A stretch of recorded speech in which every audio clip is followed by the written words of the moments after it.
তার হাসি আমাকে এক আকাশ পরিমাণ সুখ এনে দেয়। আফসোস, আমি আর কখনো সেই সুখটা পাবো না।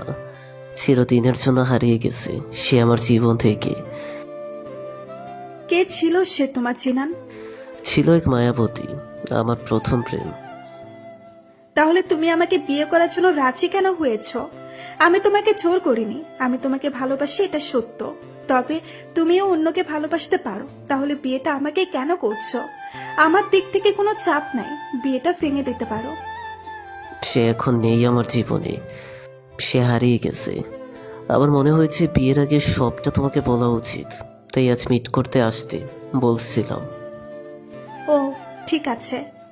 তুমি এই দেশের মেয়ে, তোমার জন্য যদি দেশ ছেড়ে আমার সাথে থাকার কোনো সমস্যা না থাকে, আমারও নেই সমস্যা তোমাকে বিয়ে করতে।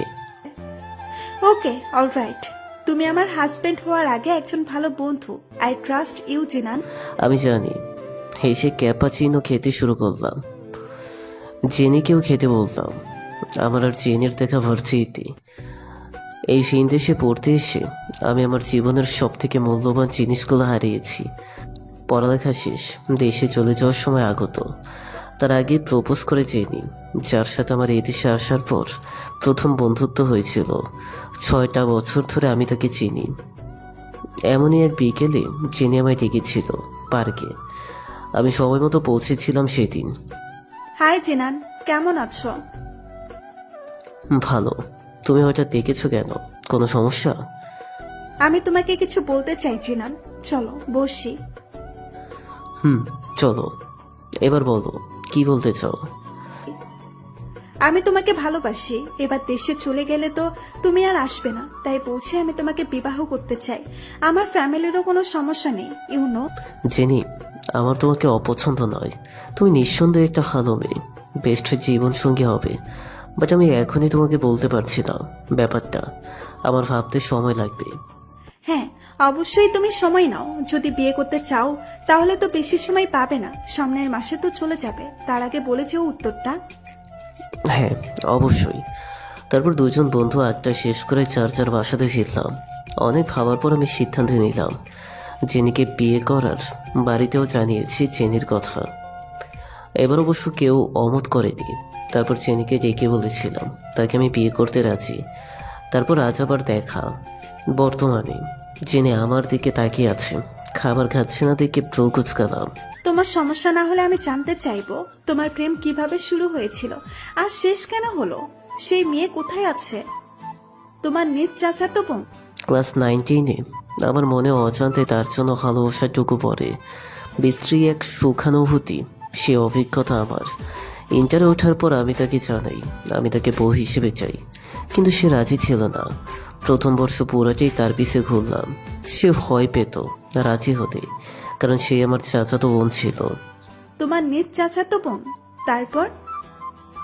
হুম, সে ফ্যামিলির ভয়ে ছিল, তাই আমি সিদ্ধান্ত নিয়েছিলাম পরিবারকে রাজি করাবো। ইচ্ছা ছিল পড়াশোনা শেষ করে তাকে বিয়ে করব। আমি ভাবতাম পরিবার আমার রাজি হয়ে যাবে। আমার ভাবনা মতোই তাই হলো। তারপর সে আমার সাথে প্রেম করতে রাজি হলো। ইন্টার শেষ হলো প্রেম করতে করতে। তারপর বাবা মা হুট করে আমাকে পড়াশোনা দেশে থাকলে খারাপ হয়ে যাচ্ছে পারপাসে এদেশে পাঠিয়ে দিল। কথা ছিল ফিরে যেয়ে তাকে বিয়ে করব। গুড। তাহলে সমস্যা কি হলো? আমি জানতাম না বিদেশে পাঠানোটা তাদের প্ল্যান ছিল আমাকে দূর করার।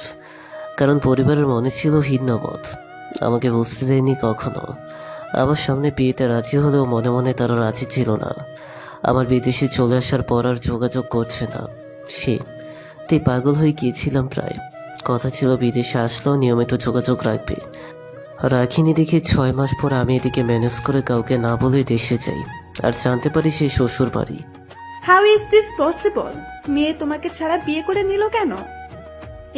আমাদের দেশের মেয়েরা খুব লাজুক হয় আর ইমোশনাল ট্রাম নিয়ে ঘোরে, বুঝছো। পরিবারের গুরুজনে তাকে দু একটা ইমোশনাল কথা শুনিয়েছে, আর সে রাজি হয়ে গেছে অন্য জায়গায় বিয়েতে। আমি সেদিন কতটা ভেঙে পড়েছিলাম তুমি ভাবতেও পারবে না। বয়সটা তো কম ছিল, আর প্রথম প্রথম প্রেম ভালোবাসা, বিনা বাধায় ফ্যামিলি রাজি, শুধু একটু সময়ের অপেক্ষা। সব মিলিয়ে কত স্বপ্ন, কত খুশি, সব এক নিমিষে বালুর ঘরের মতো ভেঙে কুড়িয়ে গেছিল। আবার পৃথিবী থমকে গিয়েছিল। এই জন্য তুমি সেবার আসার পর আর দেশে যাও নাই? হ্যাঁ, আমি কখনো দেশে ফিরতে চাইনি। মজার ব্যাপার কি জানো, আমি তার সাথে আর কথা বলিনি, তার খবর নেইনি, কিন্তু সে কয়েকবার চেষ্টা করছে, আমি ইগনোর করেছি। প্রতিবার তার কল। মা বাবার সাথে কয়েকদিন পর পর কথা বলি, তারাও জিমির কথা তুলতে শুরু করলে ফোন কেটে দিয়েছি। আমি চাই না আর সেখানে আটকে থাকতে। গ্রো করতর চাই। খুবই ভালো ডিসিশন। তোমার সবকিছু শেয়ার করলেও এই ব্যাপারটা আজ প্রথম শেয়ার করলে। আমি খুশি হয়েছি তোমার ডিসিশনে। হ্যাঁ চলো। ও, অনেক লেট হয়ে গেছে গল্প করতে করতে, এবার যাওয়া যাক। হ্যাঁ চলো, তোমায় ড্রপ করে দিয়ে তারপর আমি বাসায় ফিরবো। আসার আগে জেনিকে বিয়ে করে সাথে নিয়ে দেশে ফিরলাম। কয়েক বছর পর বাড়িতে পা রাখছি। কলিং বেল বাজাতে দরজা খুলে দিল জিমি। আমি অবাক হয়ে গেলাম, ও এখানে কেন? আমি আসবো বলে এসেছি কি? কিন্তু আমি তো বাবা আর বাবাকে ছাড়া কাউকে জানাইনি আসবো, আর বাবা মাকেও বলতে বারণ করে দিয়েছিলাম। তারা নিশ্চয়ই বলে দিয়েছে। বাইরে দাঁড়িয়ে থাকবে নাকি? ভিতরেও আসবে। তোমার সাথে বন্ধু নিয়ে এসেছো বুঝি? আমি জেনির হাতটা ধরলাম। না, বন্ধু নয়, বউ নিয়ে এসেছি। জেনি ওর নাম। জেনি? বউ? তুমি বিদেশি মেয়ে বিয়ে করেছো? যেটাই করি তোকে উত্তর দিতে বাধ্য নয়। মাকে ডাক, ওকে বরণ করে ঘরে তুলবে। এটা কে হয় তোমার? আমার চাচাতো বোন জিমি। এটা সে? I see. হ্যালো আপু, বাট মেয়েটা রাগ দেখিয়ে ভেতরে চলে গেল। পরপর অনেকে এসে হাজির হলো। প্রায় জনকেই আমি চিনি। পিকচার দেখিয়ে তাদের সবাইকে চিনিয়েছে জিনান আমাকে। শেখানো মতো সালাম করলাম। অদ্ভুত সব রিচুয়াল মেনে আমাকে প্রবেশের অনুমতি দিল। বেশ ইন্টারেস্টিং জিনান, তোমার ফ্যামিলি। ইয়া, তোমার ভালো লেগেছে? হ্যাঁ, সবার ব্যবহার খুব ভালো, বিশেষ করে তোমার মা। আন্টি কিন্তু দারুণ মিষ্টি, ঠিক মনের মতো। নো নো, তুমি ঠিক আন্টির মতো। জিনি হেসে দিল, সাথে আমিও। দুজনে ফ্রেশ হওয়ার জন্য অন্য রুমে এসেছি। দরজায় নখ ছাড়া জিমি ঘরে এলো। তখন জেনি আমায় খুশি হয়ে হাঁক করছিল। রেগে গেলাম আমি। সমস্যা কি তোর? আমাদের ঘরে কেন এসেছিস? নক করতে জানিস না? এখন আমরা কাপেল, প্রাইভেসি বলতে একটা কথা আছে। তোর জন্য দেখছি তাও নাই। সরি, আমার ছেলে। তোমাকে দেখাতে নিয়ে এলাম। এত সময় ঘুমিয়েছিল, তাই এখন এসেছি। এরপর থেকে মনে থাকবে আমার, নক না করে আসবো না। ওহ জিনান, এটা কেমন ব্যবহার? এই আপু, তুমি ভেতরে আসো। এটা তোমার বেবি? খুব কিউট। নাম কি রেখেছো? তুমি তো খুব ভালো বাংলা পারো ভাবি। বিদেশিনী বউ হয়ে এত সুন্দর বাংলা কিভাবে বোঝো? আর পারো বা কি করে? ওর নাম জিয়ান। চমকে গেলাম আমি। এই নাম তো আমি ঠিক করেছিলাম। হ্যাঁ, জিমিকে ভালোবেসে একদিন বলেছিলাম। জানিস জিমি, যখন আমাদের বাচ্চা হবে, ছেলে বাবুর নাম জিয়ান রাখবো, আর মেয়ে বাবুর নাম জিনিয়া রাখবো। আমার আর তোর নামের সাথে মিল করে। এখনই বাচ্চার নাম ঠিক করে ফেলছো তুমি? এখনো তো বিয়েটাই হয়নি। সেদিন তার হাসি দেখে আরও একবার মুগ্ধ হয়েছিলাম। প্রেমে পড়েছিলাম, খুব দুষ্টুমি করেছিলাম। জেনের কথায় বাস্তবে ফিরলাম। আপু, তোমার হাজবেন্ড আসেনি? নিয়ে আসতো তাকে বেড়াতে। আমিও দৃষ্টি দিলাম। জিমি কেমন বিচলিত হয়ে পড়ল। দ্রুত জেনের কোল থেকে ওর বাচ্চাটা নিয়ে রুম ত্যাগ করলো। কি হলো বুঝতেই পারলাম না। সত্যি তোর হাজবেন্ড কোথায়, কি করে? অবশ্য সেসব শোনার চেষ্টা করিনি, ইচ্ছাও নাই। ও অল্প বয়সের আবেগ আমাদের ফুলে ঠিকই সংসার করে বাচ্চা নিয়ে ফেলছে। আমি শুধু শুধু ওকে মনে রেখে পড়ছি প্রতিনিয়ত। আমি ভালো থাকবো, ও পারলে আমিও পারবো। এই কি করছো জিনান? ফ্রেশ হবে না? দীর্ঘ জার্নিতে তুমি কি ক্লান্ত নও? ক্লান্ত দূর করার জন্য তো তোমার কাছে এলাম। যিনি লজ্জা পেল। গভীর আবেশে দুজনের ঠোঁট আলিঙ্গনের সময় কেটে গেল কিছুটা। ফ্রেশ হতে চাও please. I am so tired. Okay fine. খাবার টেবিলে দেখা মিলল জিমির। এবার আর কৌতূহল মনে রাখলাম না। সাবলীল হাসায় মাকে বললাম, মা জিমি এখানে, ও ওর হাজবেন্ড আসেনি? মা একবার আমার দিকে তাকিয়ে আবারও খাবার তুলে দিতে দিতে জানালো জিমিকে সে ছেড়ে দিয়ে নতুন বিয়ে করেছে। আমার খাওয়ার হাত থেমে গেল। Jimmy divorcee. কেন মা? না মানে এমন কিউট বাবু রেখে এখন বিচ্ছেদ? বাবুটার কি হবে? আর আপুর বয়সও খুবই কম।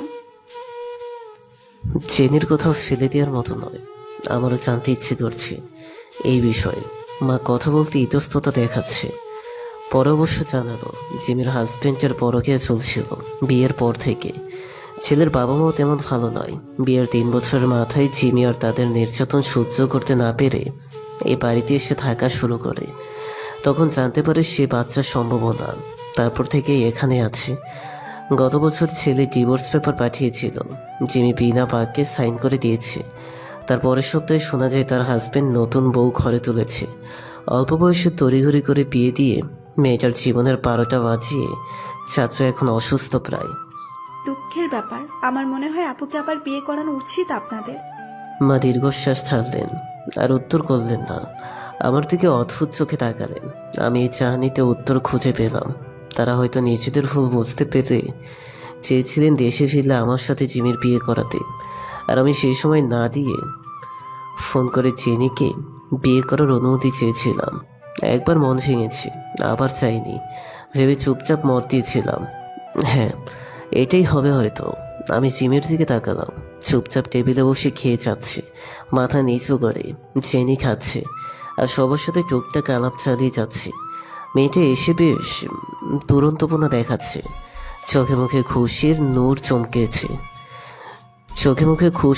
চমকেছে।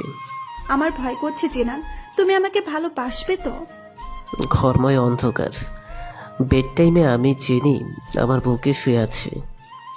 আমি ভাবছি তখনও জিমির কথা। মেয়েটার জীবন এমন না হলেও পারত। হঠাৎ জেনির কথায় চমকে গেলাম। কেন, কি হয়েছে জেনি? আমি খেয়াল করেছি তুমি এসে থেকে জিমির কথা শোনার পর অন্য মনস্ক হয়ে আছো। জিমির কথা ভাবছো নিশ্চয়। তুমি আমাকে ছেড়ে জিমিকে আপন করবে না তো? এইভাবে ও তোমার চোখের সামনে থাকলে তুমি কিভাবে নিজেকে সামলে নিয়ে আমাকে ভালোবাসবে? আমি সবই বুঝি। আমি বিদেশি হতে পারি, তবে মন তো মেয়ে মানুষের। হাজবেন্ডের ভালোবাসা ভাগাভাগিতে একটা মেয়ে কখনো খুশি হতে পারে না। হয় এসব কিছুই হবে না জেনি, তুমি মিথ্যা ভয় পাচ্ছ। হয়তো এখন তুমি রেস্ট করবে, কিছুদিন পর এমন আর মানিয়ে নিতে পারবে না নিজের মনের সাথে। তারপর তুমি আমার প্রতি আগ্রহ হারাবে, ধৈর্যহীন হবে। আমি সেসব ভাবতেই ভয় পাচ্ছি। চলো না, আমরা এখান থেকে চলে যাই। দূরে আমরা ভালো থাকবো। এটা সম্ভব নয়। বাবা মাকে ছেড়ে আমি আর দূরে থাকতে চাই না। তুমি এসব ভেবো না। আমি এমন কিছুই করব না। সেদিনের মতো জেনিকে শান্ত করলেও কয়েক মাস পর সত্যি আমি আর পেরে উঠছিলাম না। চোখের সামনে জিমির এমন করুণ জীবন আমি কিছুতেই মানতে পারছিলাম না। মনে হচ্ছিল আমার জেনিকে বিয়ে করাটা ছিল ভুল ডিসিশন। বিয়ে না করে দেশে এলে আমি আবার জিমিকে ফিরে পেতাম। তোমার সাথে কিছু কথা ছিল আমার। 2 মিনিট দাঁড়াবে প্লিজ? জিমিকে ছাদে দেখে আমি নেমে যাচ্ছিলাম। তার ডাকে আর ফিরে যেতে পারলাম না। নতুন ভাবে খুবই ভালো একটা মেয়ে। প্রথম খুব হাসি খুশি দেখলেও ইদানিং প্রায় তুমি চলে যাওয়ার পর চুপি চুপি কাঁদে। ঠিক মতো খাবারও খায় না। তুমিও এখন আর সেগুলো খেয়াল করো না। জব নিয়ে বিজি আছো।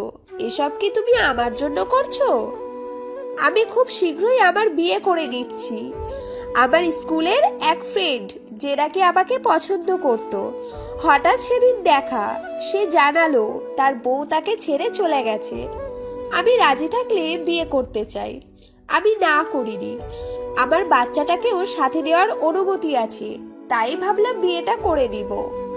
আমি কিছুই বললাম না, চুপচাপ আবার চলে এলাম। রুমে সে জেনিকে ডেকেছি। আজকাল বাড়িতে এলে সে আর পিছে পিছে ঘুরঘুর করে না। ব্যাগে করে তার জন্য ফুল এনেছি কিনা, চকলেট এনেছি কিনা দেখতে। আমিও ফুলতে বসেছি, সেগুলো আনা। প্রায় সে মায়ের পিছু পিছু থাকে। বিদেশি ভেবেছিলাম বাংলার সংসার সেও বুঝবে না। বাট আমাকে অবাক করে সে পুরো সংসারের খেয়াল রাখে, ঠিক মায়ের মতো করে। শাড়ি ছাড়া পরেই না। ব্রাউন চুলগুলো দেখেছি কালার করে কালো করে ফেলেছে। কখনো সাজাগোজা পছন্দ না করা মেয়েটা আজকাল চোখে কাজল পড়ে, কিন্তু আমার সেগুলো দেখার সময় কোথায়? ডেকেছো জিনান? কিছু প্রয়োজন? কিছু খাবে? আমি এনে দিচ্ছি। হাত টেনে পাশে বসালাম। কিছু খাবো না, তোমার কোলে মাথা রেখে একটু শোবো বলে শুয়ে পড়লাম। চুলটা একটু টেনে দাও না প্লিজ। হয়েছে তোমার? কিছু নিয়ে টেনশনে আছো বোধ হয়। আমি সরি জেনি, আমি আমার কথা রাখতে পারিনি। আমি সত্যি তোমার সাথে অন্যায় করেছি। এভাবে বলো না, তোমাকে আমি খুব ভালো করে বুঝি। আমি জানতাম তোমার সময় প্রয়োজন, আমি কিছু মনে করিনি। এত ভালো বন্ধু না হলেও পারতে জেনি, একটু স্বার্থপর হলে খারাপ হতো না। তুমি সব সহ্য না করে একটু অভিযোগ করলেও মন্দ হতো না। আমি দিন দিন কি করছি কি ভাবছি নিজেই বুঝতে পারছি না। আমি তো সব ভুলে দিন শেষে তোমাতে প্রশান্তি খুঁজতে চাই, বাট বরাবরই আমার সাথে আমার ইচ্ছার বিরুদ্ধেই সব হয়। যাবে সব জেনেই আমি তোমাকে বিয়ে করেছি, তোমাকে মানিয়ে নিতে পারবো বলে সাথে এসেছি। এখন তাহলে কোনো বিচারে অভিযোগ তুলবো বলো? মিলল না? আমি উঠে বললাম, রেডি হয়ে নাও, তোমাকে নিয়ে ঘুরতে বের হব। শোনো, তোমার লাল শাড়িটা পরবে, চুল ছাড়াই থাক না, চোখে কাজল আর হাতে কাচের চড়ি। তোমার উঁচু হিলের শব্দ আমার ভালো লাগে না। ফ্ল্যাট জুটেটা পরে নাও, আমি নিচে অপেক্ষা করছি। আলমারি থেকে টান দিয়ে কালো পাঞ্জাবিটা হাতে নিয়ে রুম থেকে বের হয়ে এলাম, চুল হাত দিয়ে ব্রাশ করতে করতে। মা, আমি জেনিকে নিয়ে একটু বের হব এখনই। মা অনুমতি দিল। গ্যারেজে এসে বাইকটা বের করে নিলাম। আহা, ধুলো পড়ে আছে, একটু পরিষ্কারের প্রয়োজন। মিলল না তো?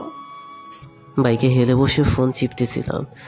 জেনির কণ্ঠে সেদিকে তাকাই, আমি হা হয়ে যাই। চোখে গাঢ় কাজল, ব্রাউন বর্ণের মনির, চোখ দুটোকে আজ খুশির ঝলক। ফর্সা মেহের দেহে জড়িয়েছে কালো শাড়ি, মিলিয়ে ফ্ল্যাট জুতা, ছোট কালো টিপ, ছাড়া চুলে অন্যরকম স্নিগ্ধ লাগছে। তুমি লাল শাড়িটা পরতে বলেছিলে, আমি মায়ের কাছে গেলে বলবো এটা পরতে, আর মায়ের কথা অমান্য করতে পারলাম না। তুমি কি খুব রাগ করেছো? এই যে তুমি হেসে দিলাম।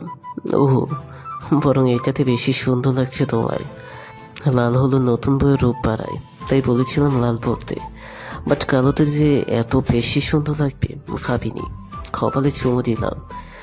কি বলছিলে তখন যে মিলল না? তুমি কালো পাঞ্জাবির সাথে নেভি ব্লু জিন্স পরে আছো, কালো জিন্স পরতা। হেসে দিলাম। চলে যাই ম্যাডাম, এবার উঠে পড়ুন বাইকে। তুমি শাড়ি না পরতে তোমাকে বলতাম চালাইতে। আহা আফসোস। যিনি হেসে দিল। তোমার মনে আছে সেসব নতুন শেখার পর তোমাকে নিয়ে চক্কর দিতে যেয়ে পড়ে সে কি কাণ্ড হয়েছিল? মনে থাকবে না আবার? চিৎকার দিয়ে আমার কান নষ্ট করেছিল, আর গায়ের উপর বাইক ফেলে আমার পাও। উফ, পুরো 7 দিন পায়ে ব্যথা ছিল। তোমার 7 দিন আর আমার এতটা কেটে গেছিল তা? পরে ভয়ে আর চালাইতে না চালাইতে তুমি সাহস দিয়েছিলে যখন তখন আমার পিছে বসে লং রাইডে কি আরামে না করছো, আর আমাকে দিয়ে খাটিয়েছো। এবার তুমি খাটো, আমি আরাম করে বসবো পিছে। টেস্টি। হেসে জেনি উঠে বলল। ফুলের দোকানে এসে থামলাম। বেলি ফুলের মালা কিনে জেনির চুলে আটকে দিলাম। জেনিকে আজ আবারও আগের মতো খুশি দেখে ভালো লাগছে। চকলেটের বক্স হাতে ধরে দিয়ে আমি বসলাম পার্কের এক বেঞ্চে। জেনি খুশি হয়ে চকলেট খেতে বেশি। টেস্টি, কতদিন পর পেলাম। তুমি একটু খাবে? একটার বেশি দিব না, নিলে একটা নিতে পারো। আমি হেসে দিলাম। আমি এই চকলেট খাবো না, অন্য কিছু খাওয়াতে চাইলে না করবো না। এখন অন্য কিছু আমি কি খাওয়াবো? অন্য কি খাবে? তাহলে চকলেটস আনার সময় নিয়ে আসতাম সব থেকে। আমি আবারও হেসে দিলাম। আশেপাশে তাকে তেমন কাউকে নজরে পড়লো না, কারণ জায়গাটা ছোট, ছাউনি করে করে বসার জায়গা করা। আমি চুপ করে চেনে ঠোঁটে ঠোঁট বসিয়ে দিলাম। কিছু সময় পর ছেড়ে দিয়ে বললাম, আমি অন্য কিছু বাড়ি থেকে সাথে করে নিয়ে আসছি। চিনি লজ্জা পেল। একটু তুমি আমাকে আজ ঘুরতে এনে সারপ্রাইজ দিয়েছো, আমি হ্যাপি। রিটার্ন সারপ্রাইজ নিবে না? বাহ, তুমি আমার জন্য কিছু স্পেশাল রেখেছো, দাও তাহলে। এটা সেই সারপ্রাইজ দেওয়ার সময় নয়, বাট আমি সুপার হ্যাপি আছি তাই দিচ্ছি। তুমি বাবা হতে চলেছ 2 মাস রানিং। আমি অদ্ভুতভাবে তাকিয়ে রইলাম কিছু সময় বাঘারা হয়ে। পরপর সেদিকে জড়িয়ে ধরলাম। সত্যি বলছো? এতদিন কেন বলনি? তুমি এটা লুকিয়েছো কেন আমার থেকে? তুমি ভীষণ খারাপ। লুকাবো? আমি জানতাম নাকি এই যে রিপোর্ট এসেছে আজ দুপুরেই? বলার আগে তুমি আমাকে ঘুরতে নিয়ে এসেছো বিকেলবেলা। আমি সকালে গিয়েছিলাম হসপিটালে। তুমি অফিসে যাওয়ার পর মা নিয়ে গেছিল সাথে করে। মা সব জানেন, বলেছিল রাতে তোমাকে জানাতে। আমিও সত্যি আমার তো বিশ্বাসই হচ্ছে না। আমি খুব খুশি হয়েছি, তুমি ভাবতেও পারবে না। খুশি হয়েছি। আম্মু আব্বুকে জানিয়েছি তারা এখানে আসতে চেয়েছে বেড়াতে। খুব দ্রুত তারা আসবে। আমি তো আরো খুশি তার জন্য। জেনির কপালে চুমু খেলাম। জেনি হাসছে, প্রাণ খোলা হাসি। আজ আমি আবারও কারো হাসিতে নিজের প্রশান্তি খুঁজে পাচ্ছি। হ্যাঁ, জেনিকে আমি ভালোবেসে ফেলেছি। আমি ভালোবেসি আমার বিদেশিনীকে।